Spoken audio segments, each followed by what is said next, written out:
Guys, nakikita nyo ba itong napakalit na tweezer na to? Pag mayroon tayong gantong kalit na tweezer, isa lang ibig sabihin yan. Papakain tayo ng mga slings. And dami nating slings na nag-molt, no? So ano pa bang hihintayin natin? Let's go, pakain na tayo guys. Unahin na natin tong Albopilosum honduran natin, no? Kailangan ko naman yung manok. So bigyan na natin siya ng lats. Tingnan natin yung take down niya. Ayun, kaya maliit yung tweezer natin kasi nadideadwool yung lats pag malaki. Yun, grabe naman yun, nilundag. Diba? Kaya masarap din minsan magpakain ng mga slings eh, no? Aangas din nila to make down. Next na tayo. So, dito naman tayo sa ating Hottentotta Tamalos or Indian Red, no? Yung kaisa-isang scorpion sa lineup natin.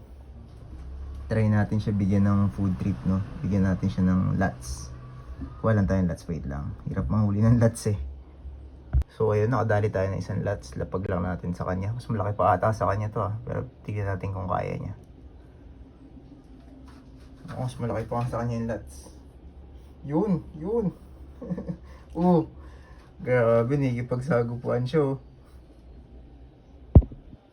Ayun ang maganda dito sa ganitong uri ng scorpion. Nagipagbanatan talaga eh, no?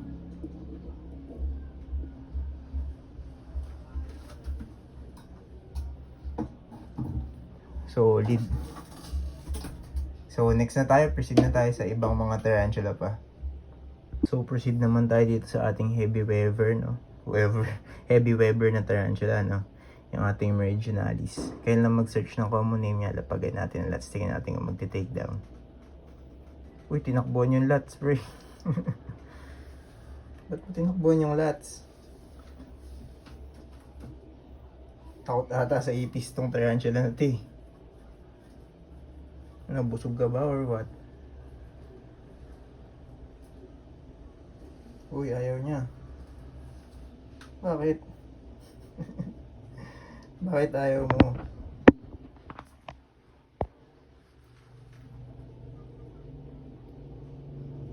Nako, busog ata ah.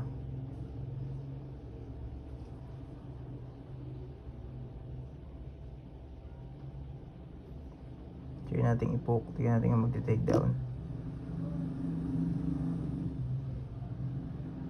Ayaw mo ba talaga? So, failed. Next na tayo sa iba pang tarantula. Madami-dami pa tayong sling na papakainin eh. So, wait lang. So, ayan guys, tinry ko na bigyan ng mas maliit na prey at itong ating Merigionalis. So, yung tinake down naman niya, no? So, kailangan lang pala mas maliit. So, proceed na tayo sa iba pang tarantula. Ingay nang dumaan. So, next na natin tong ating BRT or Bloody Red Tarantula, no? Nag-molt kasi yung dalawa sa ating tatlong Bloody Red Tarantula slings, no? So, bigyan natin. Sobrang liit pa rin ito eh. Tingnan ko magte-take down. Tingnan natin kung lalabas siya sa kanyang burrow. Galaw-galaw ka naman, ipis. Tingnan natin kung gagalaw. Wala ata tayo makikita ng takedown sa kanya. Walang response ah.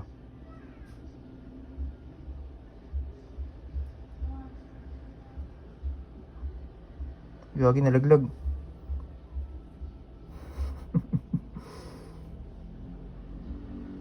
So hayaan na natin. Pumasok na naman dun eh. Tignan na natin kung titirahin niya. Kunin na lang natin bukas pag hindi niya kanain. Ito naman yung isa sa ating Bloody Red slings, no? So, feel ko nakakaramdam ako makakita tayo ng takedown since sa labas siya. So, fingers crossed, sana i-take down niya to, no? Para lumaki na sila, ang tagal nila lumaki. Ayan, nalapag ko na yung roach. Hindi ko lang alam kung i-take down niya. Skittish kasi masyado tong uri ng tarantula na to eh. Pero maganda to guys pag lumaki.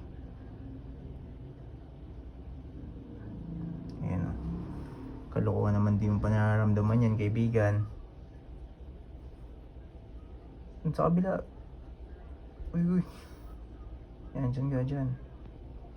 Katabi niya na oh. Di pa niya tinitake down. Uy. Kabila ka ulit. Dun. Yan. Tabi mo na, late lang yan. Kung sabihin di mo kaya yan.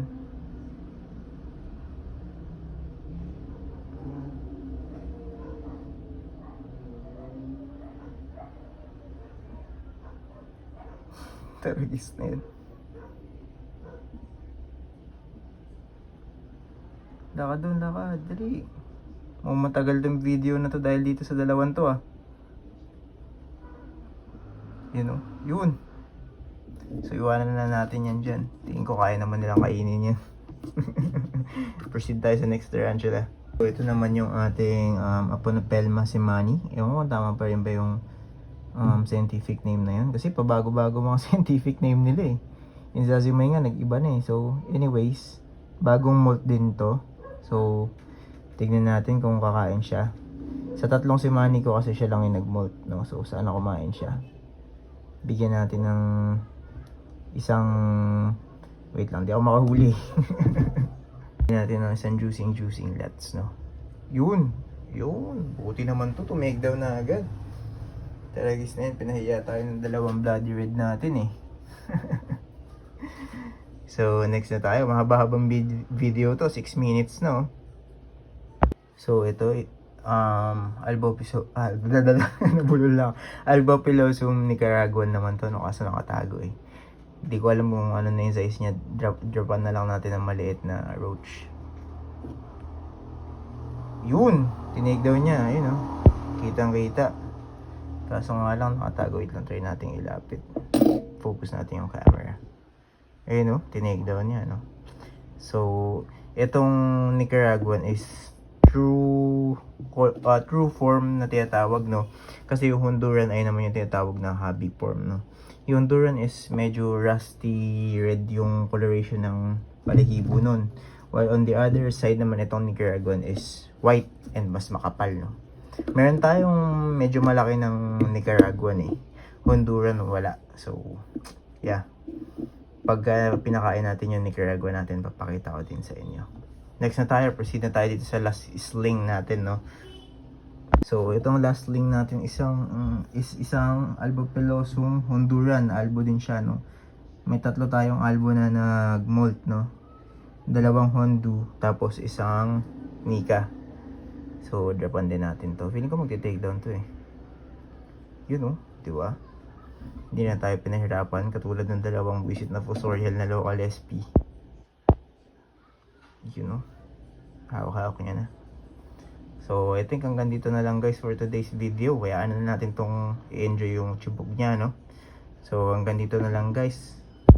And, huwag kakalimutan sa YouTube natin, subscribe. Sa TikTok, share nyo yung post natin and like nyo or i-post nyo. Dito naman sa FB page naman natin. So, like, follow, and share, no? So, huwag kakalimutan yan guys. Again, hanggang dito na lang for today's video and thanks for watching. Bye-bye!